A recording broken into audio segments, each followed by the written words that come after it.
Hello everyone. इस video में हम देखेंगे स्टैंडर्ड मैथ्स का जो गुजरात बोर्ड की तरफ से जो पेपर आया है उसका सेक्शन डी देखेंगे। मैंने ऑलरेडी सेक्शन ए बी और सी करवा चुका हूँ मैं। अगर आपने नहीं देखा है तो उसका लिंक आपको नीचे डिस्क्रिप्शन में मिल जाएगा, ठीक है, आप वो देख सकते हो। अब देखो सेक्शन डी में कितने मार्क्स का है सेक्शन, 20 मार्क्स का है टोटल, ठीक है।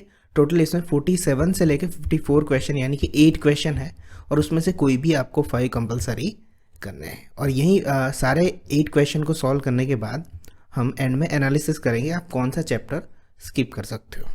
तो चलो स्टार्ट करते हैं। क्वेश्चन नंबर 47 देखो, हमें पाइथागोरस का स्टेटमेंट लिखना है और प्रूव भी करना है, ठीक है। तो देखो क्वेश्चन, ये है पाइथागोरस का statement. In a right triangle, the square of the hypotenuse is equal to the sum of the square of the other two sides। Statements का आपको मार्क्स मिलेगा क्योंकि हमें स्टेट्स भी करना है और प्रूव भी करना है। तो चलो प्रूव करते हैं। तो देखो ये फिगर है जो बुक में है वो वही रखा है मैंने। तो देखो गिवन क्या है, हमने एक ट्राइंगल लिया A B C at right angle at B. ये वाला जो है वो ये जो बी डी क्या है वो हमें कंस्ट्रक्ट किया है जो हम अभी आगे देखेंगे। हमें प्रूव क्या करना है, तो ये जो राइट एंगल बी है उसके अपोजिट जो है वो हाइपोटेनियस होता है। तो hypotenuse square is equal to base square plus perpendicular square, यानी कि A C square is equal to A B square plus B C square, जो हम काफ़ी लोअर स्टैंडर्ड से इसको यूज़ करते आए हैं। अब देखो हम कंस्ट्रक्ट करेंगे सबसे पहले ये जो बी डी है परपेंडिकुलर ए सी, हमने इसे कंस्ट्रक्ट किया है, राइट एंगल से एक परपेंडिकुलर ड्रॉ किया है। अब हम प्रूफ स्टार्ट करते हैं। तो देखो सबसे पहले ये जो 6.8 थ्योरम है, पाइथागोरस थ्योरम जो बुक में है, तो 6.7 का ये स्टेटमेंट है कि if a perpendicular is drawn from the vertex of the right angle of a right triangle to the hypotenuse, then triangle on the both side of the perpendicular are similar to the whole triangle and to each other. ये statement compulsory है, ठीक है, ये statement आपको लिखना compulsory. अब ये कहता क्या है वो मैं समझाता हूँ। ये एक राइट ट्राइंगल एंगल है, ठीक है, ये राइट ट्राइंगल है जिसमें राइट एंगल बी है, उसके ऊपर से एक परपेंडिकुलर ड्रॉ किया जाए जो बी डी किया। तो ये जो एक ट्राइंगल हुआ ए बी डी और ये दूसरा हुआ बी डी सी। तो ये जो ए बी डी है वो पूरे ट्राइंगल, बड़ा जो ट्राइंगल ए बी सी है उसके साथ सिमिलर होगा, और ये जो दूसरा वाला आया जो पार्ट आया बी डी सी वो भी किसके साथ सिमिलर होगा, ए बी सी के साथ सिमिलर होगा। ये स्टेटमेंट सिर्फ यही कहना चाहता है कि राइट ट्राइंगल में राइट एंगल से अगर आप परपेंडिकुलर ड्रॉ करते हो तो जो स्प्लिट होके दो ट्राइंगल यहाँ पे बने वो बड़े ट्राइंगल के साथ सिमिलर होंगे, ठीक है। उसी चीज़ को हम यहाँ पे लिख देते हैं। देखो ए डी बी है जो इस तरफ लेफ्ट हैंड साइड का है वो सिमिलर ए बी सी हो जाएगा, किसकी वजह से, इस स्टेटमेंट की वजह से। और सिमिलरली ये जो बी डी सी है वो भी ए बी सी की तरह सिमिलर हो जाएगा इसी स्टेटमेंट की वजह से। तो अगर दो ट्राइंगल सिमिलर्स होते तो हमें सिमिलर्स का प्रॉपर्टी क्या होता है, उसके सारे साइड्स प्रोपोर्शन में होते। Since the sides of similar triangle are in the same ratio, ठीक है। तो हम इसे ऐसे लिख सकते हैं, देखो A D divided by A B is equal to D B ratio B C and A B ratio A C, ठीक है। पहले ये दो फिर ये दो, फिर फर्स्ट एंड थर्ड लिया हमने और उसके बाद D B and B C लिया, इस तरह से लिखा। अब यहाँ पे ये तीनों हम लिख सकते हैं क्योंकि सिमिलरिटी की प्रॉपर्टी होती है, सारे साइड प्रोपोर्शन में होते, पर मैंने सिर्फ यहाँ पे यही दो लिए, क्यों, क्योंकि मुझे ए बी स्क्वायर चाहिए उनमें से, इसलिए। तो देखो A D upon A B लिया और ए बी अपॉन ए सी, ये लिख सकते हैं पर इसकी ज़रूरत नहीं है तो हम नहीं लिखेंगे, इसलिए हमने लिखा सिर्फ A D upon A B is equal to A B upon A C. Cross multiply करो तो ये ए बी स्क्वायर हो जाएगा, ए डी इंटू ए सी, इसे हम फर्स्ट इक्वेशन नाम दे देंगे। सिमिलर पैटर्न पे देखो तो B D C similar A B C, अब उसी तरह से हम तीनों साइड प्रोपोर्शन में लिख सकते हैं, ठीक है। पर हम क्या लिखेंगे, सिर्फ C D upon B C is equal to B C upon A C, क्यों, क्योंकि मुझे यहाँ पे बी सी स्क्वायर चाहिए, यहाँ पे क्रॉस मल्टीप्लाई करेंगे तो बी सी स्क्वायर और सी डी इंटू ए सी हो जाएगा। अब इतना लिखने के बाद अगर आप राइट हैंड साइड देखोगे तो मुझे ए बी स्क्वायर भी मिल चुका है और बी सी स्क्वायर भी, सिर्फ बीच में किसकी कमी है, प्लस की कमी है। तो हम क्या करेंगे, इक्वेशन 1 और 2 को हम प्लस कर देंगे। तो adding 1 and 2 A B square plus B C square, right hand side पे प्लस होगा, लेफ्ट हैंड साइड जो है वो लेफ्ट हैंड साइड पे प्लस होगी। अब दोनों में देखो लेफ्ट हैंड साइड में ए सी जो है वो कॉमन है तो उसे हम बाहर निकाल देंगे। तो ये क्या हो जाएगा, A D plus C D अंदर बच जाएगा। राइट हैंड साइड तो ऑलरेडी प्रूव हो चुका, अब हम लेफ्ट हैंड साइड में जाते हैं। तो A D plus C D पूरा मिलकर कितना होता है, ए सी होता है। तो ए सी इंटू ए सी क्या हो जाएगा, ए सी स्क्वायर। तो AC square is equal to AB square plus BC square. ठीक है, तो ये प्रूव हो गया। आपको पूरा ये स्टेटमेंट के साथ अच्छे से लिखना है। चलो नेक्स्ट क्वेश्चन पे चलते हैं। नेक्स्ट क्वेश्चन है हमारा 48, जिसे हम BPT थ्योरम्स कहते हैं, जिसे थेल्स थ्योरम के नाम से भी जाना जाता है, basic proportionality theorem and Thales theorem जिसे कहते हैं। If a line is drawn parallel to one side of a triangle to intersect the other two sides in a distinct points and the other two sides are divide in the same ratio. अब देखो ये statement इसमें भी लिखना है। ठीक है, statement का आपको मार्क्स मिलेगा, इसलिए स्टेटमेंट के साथ इसको याद करना है। अब चलो हम फिगर देख लेते हैं इसके ऊपर से। अब है क्या है कि हमने एक ट्रायंगल में, ABC ट्रायंगल में, ये जो DE है वो हमने ड्रॉ किया पैरेलल किसके साथ, BC के साथ। अगर ये दोनों पैरेलल है तो ये जो AD और BD, AE और EC वो सिमिलर रेशियो में होने चाहिए। तो देखो हम उसे कैसे लिखते हैं।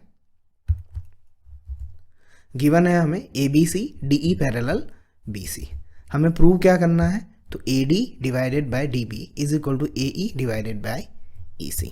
हम प्रूफ स्टार्ट करते हैं। तो सबसे पहले हम कुछ चीज़ें हैं जो कंस्ट्रक्ट करेंगे।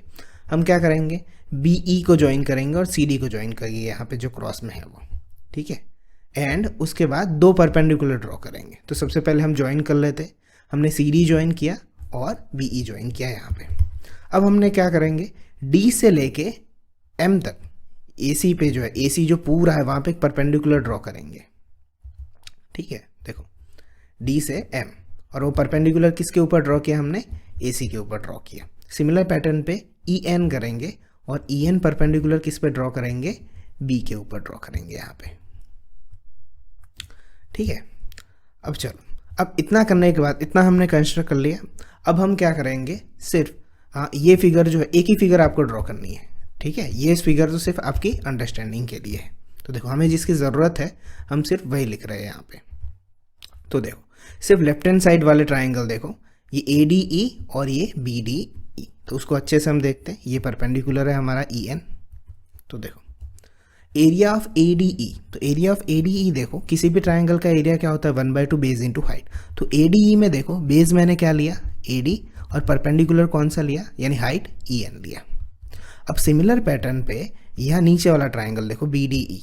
ठीक है, तो BDE में देखो एरिया ऑफ BDE 1/2, उसका बेस कौन सा लिया मैंने, DB, और उसकी हाइट क्या होगी, EN ही होगी। अब देखो ये ट्राइंगल कुछ ऐसा है, कई बच्चों को ये नहीं समझ में आता। ठीक है, वो हाइट कैसे आती है। अब देखो ये ट्राइंगल कुछ ऐसा है, BD और E, ये इस तरह से ट्राइंगल है। अब इसमें ऐसे तो हाइट आएगा नहीं कहीं पे, तो ये एग्जैक्टली यहाँ बाहर हाइट है N, इसलिए हाइट तो उसका क्या रहेगा, EN ही रहता है, हाइट उसकी बाहर है ट्राइंगल से। ठीक है, तो एरिया BDE क्या हो जाएगा, 1/2 DB इंटू EN। अब जैसा मैंने लेफ्ट हैंड साइड किया इस ट्राइंगल में, अब वैसा ही मैं राइट हैंड साइड पे करूंगा। तो देखो अब देखो, अब पहला एरिया अगेन ADE का ही लेंगे हम। Area of ADE is equal to 1/2, और बेस इस बार क्या हो जाएगा, AE, और हाइट क्या हो जाएगा, DM हो जाएगा। पिछली बार EN था। सेम पैटर्न पे जैसे मैंने इसका किया था BDE का, अब हम किसका करेंगे, DEC का। तो area of DEC is equal to 1/2, base उसका EC रहेगा, और सेम पैटर्न पे उसका परपेंडिकुलर क्या हो जाएगा, DM हो जाएगा। अब उसके बाद, अब यहाँ से आपको देखो पता चल ही गया होगा कि AD अपॉन DB हमें प्रूव करना है, और AE अपॉन EC, यानी ये जो है ये दोनों कट हो जाने चाहिए। तो हम क्या करेंगे, हम 1 और 2 को डिवाइड करेंगे एंड 3 और 4 को। तो देखो 1 और 2 को हम डिवाइड करते हैं, तो देखो ये कट हो जाएगा, ये भी कट हो जाएगा। 1 और 2 इक्वेशन को डिवाइड करेंगे तो मेरे पास क्या बचेगा, area of ADE upon BDE, इन दोनों को इस तरह से लिख देंगे यहाँ पे। तो मेरे पास सिर्फ बचेगा AD अपॉन DB, उसे हम 5th इक्वेशन नाम दे देंगे। अब सिमिलर पैटर्न पे मैं 3 और 4 को भी डिवाइड करूँगा, तो उसमें DM और 1/2 कैंसिल हो जाएंगे। तो मेरे पास क्या बचेगा, AE अपॉन EC। ठीक है, मैं इसे रफ कर देता हूँ, आपको क्लियर दिखाई देगा। ओके, ये हो गया। अब आप देखो ध्यान से कि मेरे पास AD upon DB, AE upon EC, तो ये मिल गया मुझे, यानी कि RHS अगर इक्वल हो जाए, ठीक है, तो हमारा थ्योरम प्रूव हो गया। तो हम लेफ्ट हैंड साइड देखते हैं। तो देखो area of ADE, area of AD, तो ऊपर वाले में कोई प्रॉब्लम नहीं है, पर नीचे वाला देखो एरिया ऑफ BDE और एरिया ऑफ DEC। अगर किसी तरह से मैं BDE और DEC का एरिया इक्वल बता दूँ तो लेफ्ट हैंड साइड इक्वल हो जाएगा, तो मेरा थ्योरम प्रूव हो गया। तो देखो ये जो बी डी ई है और डी ई सी है उसमें किस तरह से हम दोनों का एरिया इक्वल बता सकते हैं। तो एक आपका क्लास 9th में आता था। तो देखो area of B D E and D E C are on the same base. दो ट्राइंगल है, दोनों का बेस एक ही है, क्या है, डी ई। ठीक है, ये जो डी ई है वही दोनों का बेस है और same base D and between same parallel. उनके पैरेलल क्या है, बी सी और डी। अगर दो ट्राइंगल का बेस सेम हो और बिटवीन द सेम पैरेलल हो तो दोनों का एरिया इक्वल होता है। इस स्टेटमेंट के हिसाब से एरिया ऑफ बी डी और एरिया ऑफ डी ई सी दोनों ही इक्वल हो जाएंगे। ठीक है, अगर कुछ बच्चों को अभी भी नहीं समझ में आता, सिंपल सी बात है, ये जो नीचे वाला ट्राइंगल है उनको इक्वल बता देना है हमें यहाँ पे, ये रीज़न के साथ डायरेक्टली हम याद रख सकते हैं। अगर ये इक्वल हो गया तो हम क्या कर सकते हैं, फ्रॉम 5th and 6th जो प्रूव करना है वो लिख दो, A D upon D B, right hand side equal हो गया, A D upon D B is equal to A upon E C. ठीक है, तो ये थेल्स थ्योरम यहाँ पे प्रूव हो गया। ओके, 48 क्वेश्चन था। अब ट्राइंगल से 2 क्वेश्चन थे, अब हम कंस्ट्रक्शन का क्वेश्चन देखेंगे।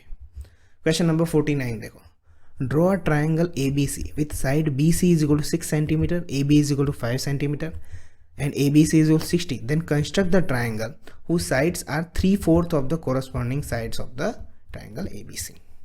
ठीक है, तो मैं पहले इसका कंस्ट्रक्शन दिखाऊंगा, फिर हम इसके स्टेप्स लिखेंगे। ओके, तो फर्स्ट स्टेप हम पहले एक रफ फिगर ड्रॉ कर लेते हैं जो हमें ड्रॉ करना है वो। ठीक है, तो वो इजी रहेगा, ए बी एंड सी। तो बी सी कितना हमें 6 सेंटीमीटर दिया है, ए बी 5 सेंटीमीटर और बी कितना है 60 डिग्री का एंगल हमें ड्रॉ करना है। ठीक है, तो हम सबसे पहले क्या करते हैं, बी से 6 सेंटीमीटर ड्रॉ कर लेते हैं। ठीक है, बी सी हम यहाँ पे कितना कर लेते हैं 6 सेंटीमीटर, उसे हम नाम देते हैं यहाँ पे बी एंड सी। ठीक है, अब यहाँ बी जो है वो 60 डिग्री का एंगल है, तो हम वहाँ बी के ऊपर 60 एक एंगल ड्रॉ कर लेते हैं। ठीक है, वो कोई भी लेंथ होना चाहिए, छोटा या बड़ा चलेगा, इतना हम ले लेते हैं और इस तरह से हम यहाँ पे इसको कर्व कर लेते हैं। अब यहाँ पे ये हो गया 60। ठीक है, अब हम यहाँ पे क्या करते हैं कि हमें जो ए लेना है, ठीक है, बी से लेके ए तक का कितना डिस्टेंस है 5 है, तो मैं डायरेक्टली वहाँ पे हम कर्व करके भी रेडियस बना के भी कर सकते हैं, पर मैं डायरेक्ट स्केल से ही मेजर करके कर देता हूँ। तो देखो, ठीक है, तो यहाँ पे क्या होगा, ए होगा इस पॉइंट पे। ठीक है, उसको हम ज्वाइन कर लेते हैं सी के साथ।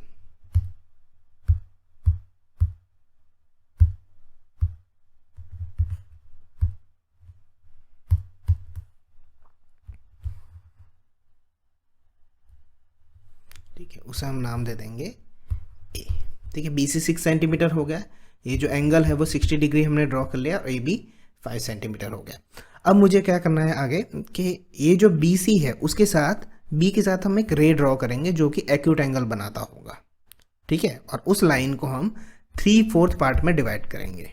ठीक है, क्योंकि हमें 3/4 में जो पूरा ट्राइंगल है उसका 3/4 हमें बनाना है, तो उस लाइन को बी से लेकर जो रे ड्रॉ किया है हमने उसको हम 4th पार्ट में डिवाइड करेंगे। तो देखो इस तरह से हम यहाँ पे ड्रॉ करेंगे। ठीक है, अब ये जो 3 और 4 है उसमें से बिगर नंबर कौन सा है, 4 है। ठीक है, तो हम इस ये जो लाइन है जो रे हमने ड्रॉ किया, बी एक्स नाम दे देता हूँ इसे, और ये जो बी एक्स है उसको मैं 4 पार्ट में डिवाइड करूँगा। कोई भी रैंडमली डिस्टेंस पे आप कर सकते हो सके तो थोड़ा ज़्यादा लेना जो मैं अभी बता रहा हूँ वो, क्योंकि उससे फिगर हमारी अच्छी आएगी।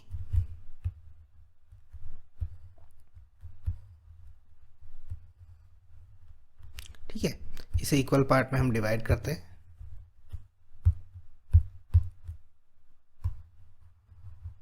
One 2 3 and 4। इन सबको हम नाम दे देते हैं B1 B2 B3 and B4।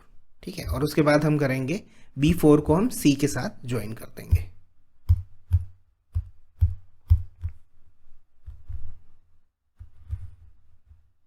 ठीक है, इस तरह से ज्वाइन कर देंगे। अब हमारा नेक्स्ट स्टेप क्या है कि B4 से हमने C को ज्वाइन किया, उसके पैरेलल लाइन मुझे B3 के साथ ड्रॉ करनी है। ठीक है, तो वो हम कैसे ड्रॉ करते हैं पैरेलल लाइन, तो देखो B4 जो है हम वहाँ से एक आर्क ड्रॉ करेंगे, ठीक है, कुछ इस तरह से, कोई भी रैंडमली डिस्टेंस आप ले सकते हो, यहाँ से लेके हम एक आर्क ड्रॉ करेंगे, ठीक है। अब B4 पे रख के किया, अब सेम चीज़ हम B3 के ऊपर रखेंगे और वहाँ से भी एक आर्क ड्रॉ कर देंगे,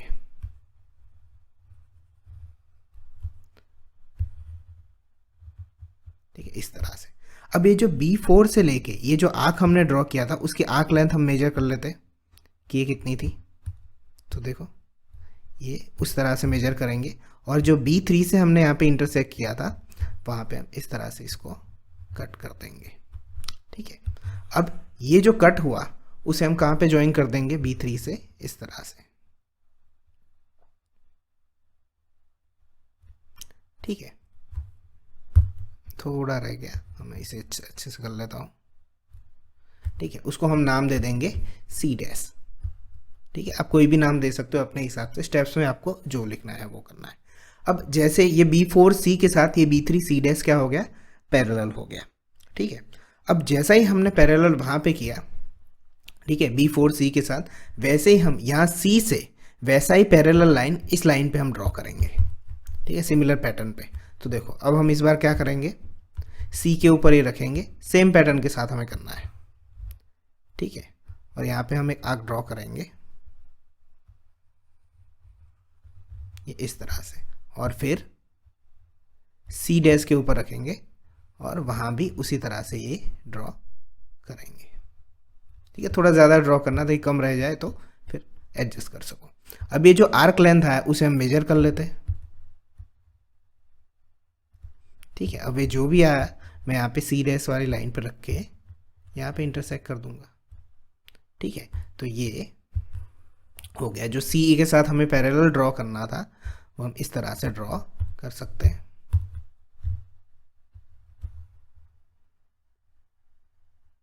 ठीक है। उसको हम नाम दे देंगे A डैश,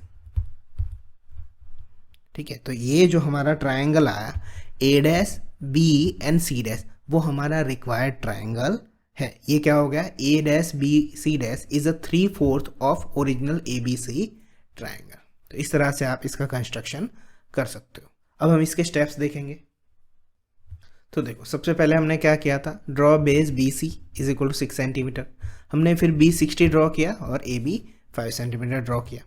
उसके बाद हमने BX रे बनाया एक्यूट एंगल, वो भी BC के साथ, अपोजिट ऑफ वर्टेक्स A। तो A के अपोजिट हमने बनाया, नीचे बनाया, इसलिए यहाँ पे लिखा हुआ है। अब हमने 4 पॉइंट्स मार्क्स किए, क्यों, क्योंकि 3/4 था, तो जो बड़ा नंबर होता है वही हम मार्क्स करते।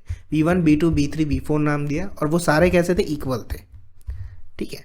फिर उसके बाद हमने क्या किया कि B4C को ज्वाइन कर दिया और उसी की पैरेलल लाइन B3 से हम BC के ऊपर C डैश पॉइंट पे ज्वाइन किया, और उसके बाद सेम पैटर्न पे जो AC थी लाइन उसी के पैरेलल हमने C डैश से लाइन बनाई और उसको नाम दिया A डैश, तो वो लाइन हो गई A डैश C डैश। अब वो सेगमेंट ड्रॉ कर लिया हमने, तो जो A dash B C dash था वो हमारा रिक्वायर्ड ट्रायंगल था, ठीक है। तो वो ये हमारे इतने स्टेप्स हो गए। ये तो मैंने अपनी तरफ से लिखे, स्टेप्स आप अपनी तरफ से बना के भी लिख सकते हो। नेक्स्ट क्वेश्चन देखते हैं। नेक्स्ट क्वेश्चन है हमारा, draw a line segment AB of length 8 centimetre taking A as a centre, draw a circle of radius 4 centimetre taking B as a centre, draw another circle of radius 3 centimetre, construct tangent to each other from the centre of the other circle. तो चलो ये question करते हैं।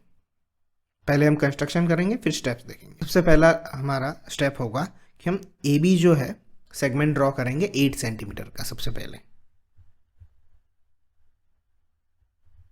जैसा हमें बोला गया है वैसे ही, ठीक है, उसको हम नाम दे देंगे AB, A एंड B। अब हमें क्या बोला गया है कि A को सेंटर लेना है और 4 सेंटीमीटर का एक रेडियस से सर्कल बनाना है, ठीक है। तो A को हम सेंटर लेते हैं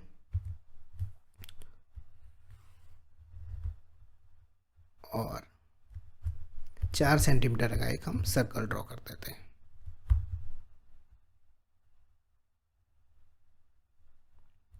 ठीक है। ओके, उसके साथ हम यहाँ पे एक सर्कल ड्रॉ कर देते हैं, 4 सेंटीमीटर का एक सर्कल हो गया। अब सिमिलर पैटर्न पे बी से हमें 3 सेंटीमीटर का रेडियस ड्रॉ करना है। ठीक है, तो वहाँ हम बी के ऊपर रख देते हैं। ठीक है, मैं यहाँ से मेजर कर लेता हूँ डिस्टेंस। ठीक है, ये 3 सेंटीमीटर हो गया। ओके, अब हमें वो कहाँ से करना है, बी के ऊपर रख के करना है।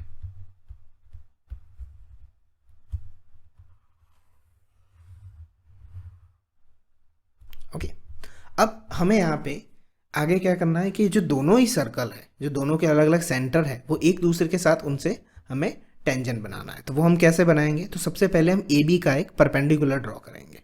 तो देखो परपेंडिकुलर हम कैसे ड्रॉ करते हैं कि जो भी लाइन सेगमेंट होता है उससे मोर देन हाफ डिस्टेंस ले लो।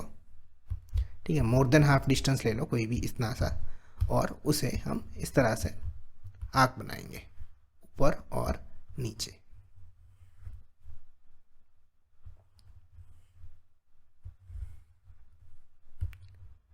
ठीक है, इस तरह से बनाया। बी से हो गया, सिमिलर पैटर्न पे हम ए से करेंगे।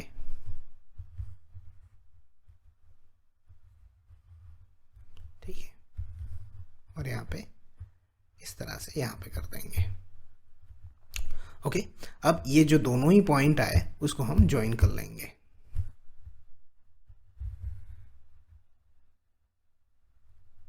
ओके, और ये जो पॉइंट हमने बीच में जो इंटरसेक्ट हो रहा है उसे हम नाम दे देंगे एम।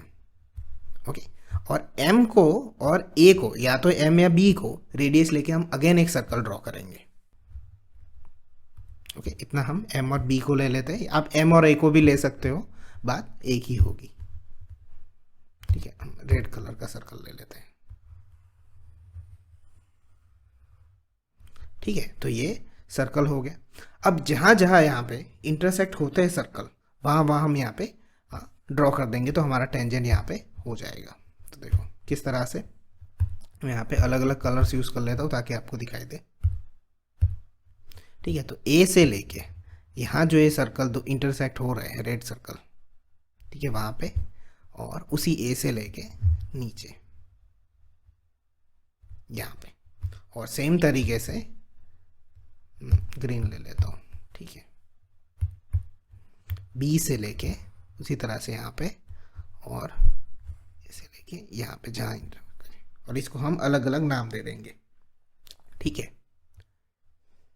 तो देखो हम अलग अलग नाम दे देते हैं इनको। पी बी, यहाँ पे पी नाम दे देते हैं, और यहाँ पे बी क्यू। ओके, और A R and A S. तो ये जो पी बी है, क्यू बी है, ए आर है और ए एस है, वो आपके रिक्वायर्ड टेंजेंट्स है जो आपको यहाँ पे ड्रॉ करने थे। ठीक है, तो इतना सा ही है ये कंस्ट्रक्शन। अब हम स्टेप्स देखते हैं डायरेक्टली। तो देखो सबसे पहले हमने ए बी लाइन सेगमेंट 8 सेंटीमीटर ड्रॉ किया। उसके बाद ए को सेंटर लेके 4 सेंटीमीटर वाला एक सर्कल बनाया। फिर बी को सेंटर लेके 3 सेंटीमीटर का एक सर्कल बनाया। हमने फिर परपेंडिकुलर ड्रॉ किया ए बी से, और उसे एम नाम दिया बीच में, mid point of A B, and हमने एम ए से एक सर्कल ड्रॉ कर दिया रेडियस लेके। और जहाँ पे मिडल सर्कल यानी कि जो रेड वाला सर्कल इंटरसेक्ट करता था, उन्हें हमने P Q, left hand side P Q नाम दिया और right hand side R S नाम दिया। फिर हमने ज्वाइन कर दिया P B, B Q, A R and A S, which are the required tangents. ठीक है, तो ये हमने कंस्ट्रक्शन किया, और इसके बाद ये 6 स्टेप्स आपको लिखने, स्टेप्स आप अपनी तरफ से बना सकते हो। ठीक है, चलो नेक्स्ट क्वेश्चन देखते हैं। नेक्स्ट क्वेश्चन है हमारे पास 51। A straight highway leads to the foot of tower. A man standing at the top of tower observe car at an angle depression of 30 degree which is approaching foot of tower with uniform speed. ठीक है, ये अच्छे से देखना। 6 second later angle of depression of the car is found to be 60 degree. Find the time taken by the car to reach the foot of the tower from this point. उसको time कितना लगेगा। अब ये question जो है वो figure के help से ही होता है। ठीक है, तो आपको फिगर बनानी आनी चाहिए। तो देखो हम फिगर देखते हैं सबसे पहले। तो ध्यान से देखो, ये जो ए बी है, ठीक है, वो टावर है। ठीक है, वहाँ से वो ऑब्जर्व कर रहा है ऊपर जाके कि एक जो कार थी पहले वो डी पॉइंट पे थी यहाँ से, और फिर वो सी पॉइंट पे आई। तो जो डी पॉइंट पे जब है तो वो 30 डिग्री होगा, और आगे जो जैसे ही कार आगे बढ़ेगी तो ये कितना होगा, 60 डिग्री। अगर किसी बच्चे को ये प्रॉब्लम होता है कि 30 डिग्री कब लेना है, 60 डिग्री, जो भी टावर वगैरह होता है, बड़ा एंगल जो होता है वो हमेशा अंदर रहता है, और दूर वाला एंगल जो होता है वो ऑलवेज छोटा होता है। Remember that. ठीक है, क्योंकि जैसे जैसे आप किसी भी बिल्डिंग के नज़दीक जाओ आपको सिर और ऊंचा करना पड़ता है, ठीक है। तो वो एंगल बड़ा होता है जो नज़दीक होता है किसी टावर या बिल्डिंग के पास, और जो जितना दूर होता है उसका एंगल कम होता है, ठीक है। आगे देखते हैं, देखो, ठीक है। तो ये डी से लेके सी तक आने के लिए 6 सेकंड टाइम लगता है, और सी से लेके बी तक आने के लिए कितना टाइम लगता है वो हमें पूछा है, ठीक है। क्वेश्चन हमारा फाइनली ये है कि डी से लेके सी तक आने में उनको 6 सेकंड लगा, और सी से लेके बी तक आने में कितना टाइम लगता है वो पूछा है हमें, ठीक है। आगे हम देखते हैं। अब ये जो पूरा बी डी है उसके बारे में कोई इंफॉर्मेशन नहीं है, तो उसको हम मान लेते हैं एक्स, ठीक है। एक्स किलोमीटर मीटर, क्योंकि हमें कोई भी यहाँ पे ऐसा पॉइंट दिया नहीं है तो हम मान लेते हैं एक्स यूनिट है ये। अब उसके बाद हम सी डी को मान लेते हैं वाई यूनिट है, तो पूरा एक्स है, सी डी अगर वाई है तो बी सी कितना होगा, एक्स माइनस वाई होगा, ठीक है। ये इसी तरह से हमने लिखा। अब हम सारी चीज़ें लिख लेते हैं। ए बी क्या है, तो ए बी जो है वो हाइट ऑफ टावर है, बी सी है वो एक्स माइनस वाई डिस्टेंस है, और सी डी जो है वाई डिस्टेंस लिया, और बी डी हमने एक्स डिस्टेंस अज्यूम किया हुआ है, ठीक है। अब हम देखते हैं, 2 ट्राइंगल हमें मिलते हैं। तो हम सबसे पहले ए बी डी ट्राइंगल में देखते हैं, जिसमें बी 90 है, ठीक है, और सी कितना है 60, सॉरी डी कितना है 30। हमने ए बी डी ट्राइंगल देखना है, तो 10 30 इज इक्वल टू क्या होगा, तो opposite side A B upon total B D, तो 10 30 कितना होगा 1/√3। ए बी वैसा का वैसा, बी डी हमने लिया हुआ है एक्स। सेम पैटर्न पे ए बी डी हो गया। अब दूसरा वाला ट्राइंगल लेते हैं ए बी सी, उसमें बी 90 और सी कितना है 60, तो 10 60 इज इक्वल टू क्या होगा A B upon B D. 10 60 √3 होता है ए बी, और बी डी कितना होता है एक्स माइनस वाई, ठीक है। इतनी बेसिक चीज़ें सारे बच्चों को समझ में आ जाती होगी। अब यहाँ से क्वेश्चन स्टार्ट होता है एक्चुअली, ठीक है। अब आप इक्वेशन 1 और 2 में देखो, ठीक है, उसमें ए बी है, तो हम दोनों में से क्या कॉमन कर सकते हैं, तो देखो ए बी के बराबर मैं क्या लिख सकता हूँ x/√3 इज इक्वल टू, यहाँ ए बी के बराबर मैं क्या लिख सकता हूँ √3 इंटू एक्स माइनस वाई। तो फ्रॉम 1 and 2 हम यहाँ पे ये लिख सकते हैं दोनों x/√3 is equal to √3 x minus y, ठीक है। तो यहाँ से हमें एक रिलेशन मिलेगा x के बराबर √3 इंटू √3 3 हो जाएगा, और x माइनस वाई। हम इसे सॉल्व करते हैं, x is equal to 3x minus 3y, ठीक है। तो हम x एक तरफ ले लेते हैं और y को एक तरफ ले लेते हैं, 3y is equal to 3x minus x 2x हो जाएगा। तो इसका मतलब क्या हो जाएगा, x is equal to 3/2y, ठीक है। इसे हम ध्यान में रखते हैं अच्छे से, okay. x is equal to क्या आया 3/2y, ये एक रिलेशन मिला हमें, ठीक है। अब देखो इसे अच्छे से, हमें क्वेश्चन क्या कहा, हमें टाइमिंग पूछा है, ठीक है, और एक यूनिफॉर्म स्पीड करके दिया है। तो हमें कॉन्सेप्ट हमें ये तो पता ही है, 3rd चैप्टर में भी हमने पढ़ा है, स्पीड इज इक्वल टू होता क्या है डिस्टेंस अपॉन टाइम, ठीक है। अब क्वेश्चन को अच्छे से अंडरस्टैंड करना, यूनिफॉर्म स्पीड बोला है। यूनिफॉर्म स्पीड का मतलब क्या होता है, वो कार एक ही स्पीड पे चल रही है, ठीक है। तो आप स्पीड दोनों की सेम होगी, सिंपल सी बात है। तो सबसे पहले मैं इसके लिए बात करता हूँ, सिर्फ सी डी के लिए बात करता हूँ, ठीक है, for distance C D, for distance C D, इसके लिए समझना अच्छे से। तो इसकी स्पीड क्या होगी हमें नहीं पता है, हमें स्पीड ही लिखते हैं। तो स्पीड इज इक्वल टू क्या होता है डिस्टेंस अपॉन टाइम। तो डिस्टेंस कितना है उसका सी डी के लिए y है, और टाइम कितना है 6 सेकंड, बस इतना ही। अब सिमिलर पैटर्न पे हम फॉर डिस्टेंस बी सी के लिए देखते हैं, फॉर डिस्टेंस बी सी, उसके लिए भी स्पीड कितनी है सेम ही होगी, यूनिफॉर्म है, इज इक्वल टू डिस्टेंस उसका कितना है एक्स माइनस वाई, और टाइम कितना है हमें नहीं पता है, ठीक है, वो मैं क्वेश्चन मार्क कर लेता हूँ।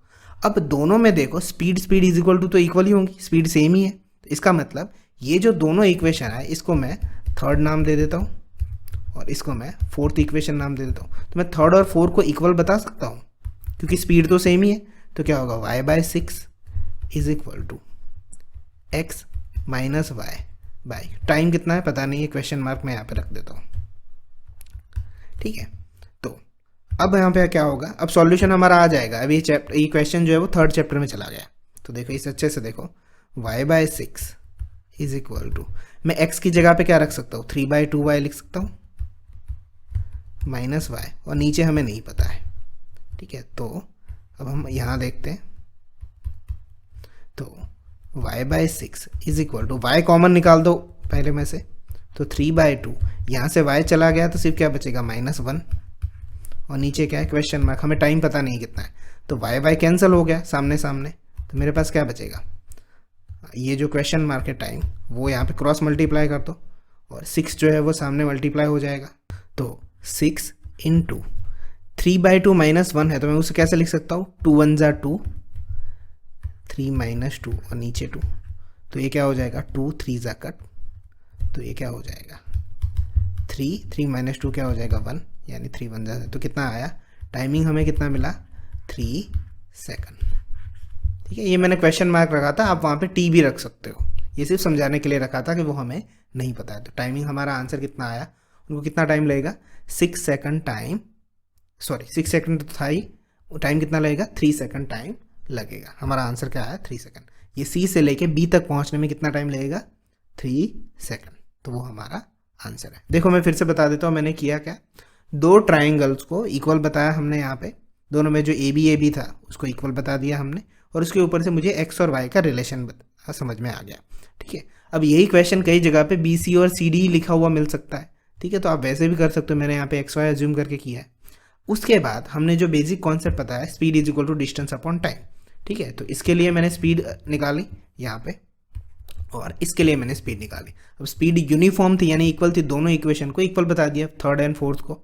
तो इक्वल बताने से मुझे एक्स और वाई की जो वैल्यू यहाँ पे मिली थी वो मैंने यहाँ पे रख दी, तो पूरा इक्वेशन सॉल्व करके मुझे वहाँ पे टाइम मिल जाता है। ठीक है, तो टाइम कितना मिला मुझे 3 सेकंड मिला। ठीक है, नेक्स्ट क्वेश्चन देखते हैं। Question number 52, the angles of depression of the top and bottom of 8 metre tall building from the top of multi storeyed building are 30 and 45 respectively. Find the height of multi storeyed building and the distance between two buildings. अब देखो यहाँ पे figure कुछ इस तरह से बनेगा। यहाँ पे ये जो मल्टी स्टोरी बिल्डिंग है हम वो पीसी अज्यूम करते हैं, यहाँ पे जो दिया हुआ है वो। ठीक है, अब वहाँ से हम जब देखते हैं नीचे की ओर, ठीक है, एंगल से, तो एक ए बी जो है वो 8 मीटर की बिल्डिंग है। अब उसके टॉप पे हम देखते हैं, तो यहाँ पे हमें टॉप पे देखने के लिए यहाँ पे ये जो है 30 वाला एंगल होगा, तो इसका अल्टरनेट इंटीरियर क्या होगा, ये 30 ही होगा यहाँ पे, क्योंकि जो बी डी है और क्यू पी है वो पैरेलल है।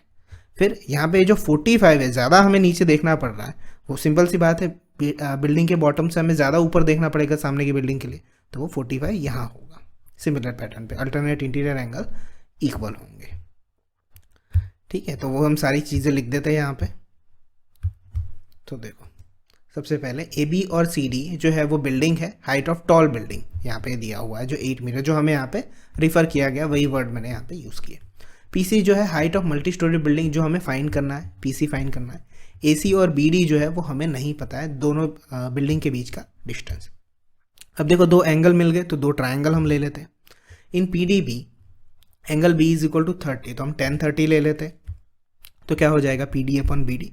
1030 की वैल्यू हो जाती है 1/√3, और P D upon B D, तो B D is equal to हम क्या लिख सकते हैं, क्रॉस मल्टीप्लाई करके √3 पी डी। अब सिमिलर पैटर्न पे हम 1045 वाला ट्राइंगल ले लेते हैं, पी ए सी। तो 1045 में ए 45 है, तो 1045 इज इक्वल टू हम क्या लिख सकते हैं, पी सी अपॉन ए सी। अब ये जो ए सी है वही तो सिमिलर कितना है, बी डी है, तो मैं ए सी की जगह पे बी डी लिख देता हूँ। तो देखो ए सी की जगह पे हमने क्या लिख दिया, बी डी, रीजन लिख दिया ब्रैकेट में। तो इसका मतलब मुझे सेकंड इक्वेशन क्या मिलेगा, 1045 B D is equal to P C. यहाँ पे सी होना चाहिए, सॉरी फॉर दैट, यहाँ पे पी सी होना चाहिए। तो B D is equal to क्या आ जाएगा, पी सी। ये हमारा सेकंड इक्वेशन है। ठीक है, तो देखो ये B D is equal √3 P D आया और B D is equal to P C, यानी इक्वेशन 1 और 2 में लेफ्ट हैंड साइड तो सेम ही है। तो इसका मतलब मैं यहाँ पे लिख सकता हूँ कि √3 P D is equal to P C. ठीक है, तो √3, अब पी डी देखो पूरा यहाँ पे सिर्फ इतना ही है, तो पी डी वैसा का वैसा रहेगा, उसमें कोई चेंज नहीं। बट अगर आप पी सी को ध्यान से देखो तो पी सी को मैं कैसे लिख सकता हूँ, ये दो पोर्शन से पी सी बना है, पी सी को मैं क्या लिख सकता हूँ, पी डी प्लस क्या लिख सकता हूँ, सी डी। ठीक है, तो पी डी को हम एक ही तरफ ला देते हैं, √3 P D minus P D is equal to, C D कितना है 8 दिया हुआ है हमें, तो इसका मतलब P D is equal to क्या हो जाएगा, √3 - 1 इज इक्वल टू 8। तो P D is equal to 8 upon √3 - 1। ठीक है, तो P D is equal to 8 upon √3 - 1। अब हम नीचे रूट नहीं रखते कभी भी, तो हम यहाँ पे इसको रेशनलाइज कर लेते हैं, 8 √3 - 1 मल्टीप्लाई √3 + 1 इंटू √3 + 1, तो नीचे क्या हो जाएगा 8 और ब्रैकेट में √3 + 1, नीचे a minus b a plus b √3 का स्क्वायर 3 और 1 का स्क्वायर 1, तो 3 - 1 क्या हो जाएगा 2, 2 4 जा कट, तो PD इज इक्वल टू क्या हो गया 4 √3 + 1 मीटर। ठीक है, यूनिट नहीं भूलना क्योंकि यहाँ पे मीटर लिखा हुआ है। तो ये क्या मिल गया मुझे, PD मिल गया। तो PD क्या था यहाँ पे, ठीक है, तो यहाँ पे PD मुझे कितना मिला 4 √3 + 1। ठीक है, तो अब मुझे क्या पूछा हुआ है आगे कि PC पूछा हुआ है। ठीक है, तो हम PC निकाल देते हैं। PC इज इक्वल टू क्या होता है, PC is equal to PD + DC होगा, तो 4 √3 + 1। ठीक है, प्लस DC कितना है 8 है, तो मैं इसे सॉल्व कर लेता हूँ।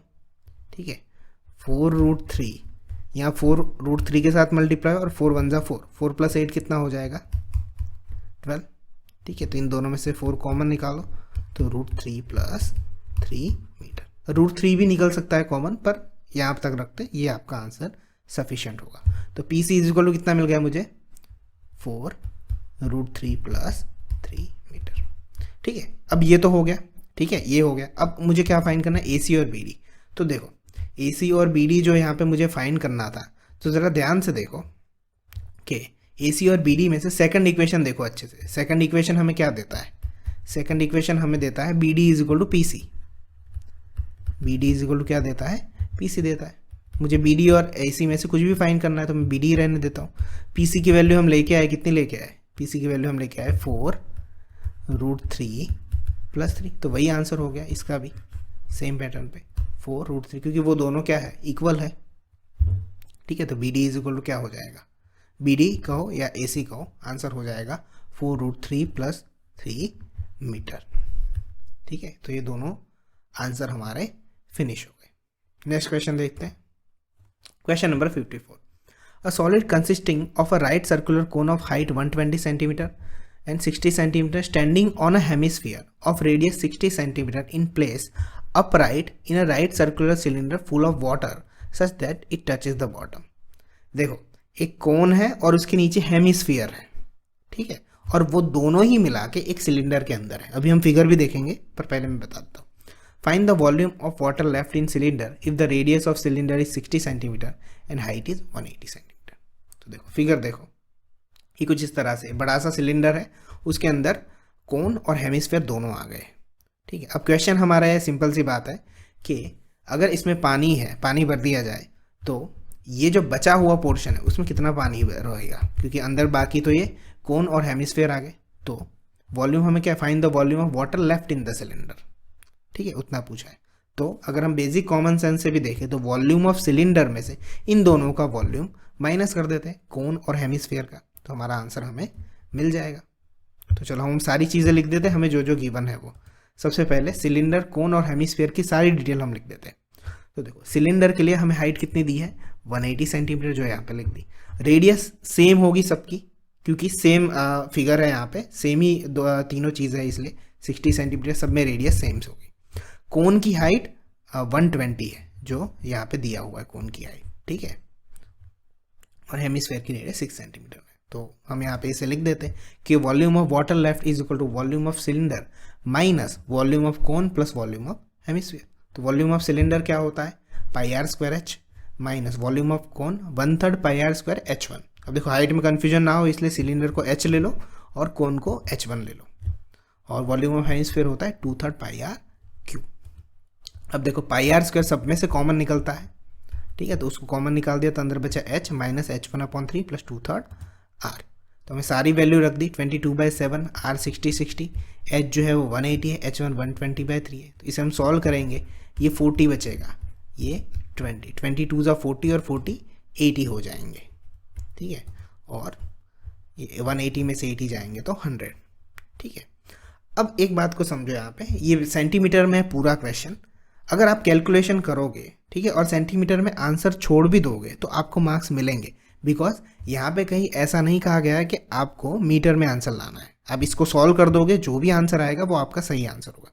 बट टेक्स्ट बुक में जो क्वेश्चन दिया हुआ है, ये टेक्स्ट बुक का ही क्वेश्चन है, तो उसमें पीछे जो आंसर होते हैं उसमें मीटर में, इसलिए मैंने इस क्वेश्चन में मैं मीटर की तरफ जा रहा हूँ। ठीक है, अदरवाइज आप सेंटीमीटर में आंसर छोड़ सकते हो।